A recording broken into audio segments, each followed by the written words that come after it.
Today's job is on a 2010 GMC Acadia, working on replacing the spark plugs.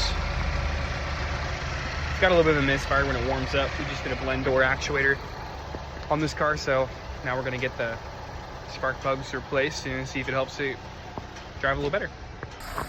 Let's start by getting the car warmed up for a little bit here. You can actually hear it lagging a little bit. It's kind of sputtering and jumping. So the spark plugs are underneath all of this. We'll let it warm up for just a minute here, and then we'll take all this intake stuff off and get the spark plugs. All right, now we're down to the spark plugs.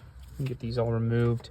Spark plugs will be in here. We'll do all four, get them all torqued up, put back together, and see how the car runs.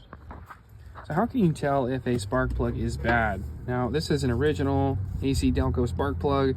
We've got tons of carbon deposit that's up here inside the gap itself. That's just burn off over time. Then we also have a little bit of heat rash down here in the bottom half of the porcelain, just showing the plugs have normal wear and tear. Obviously a brand new plug. The original AC Delco replacements is going to put this thing back in perfect working condition, just like it was from the factory.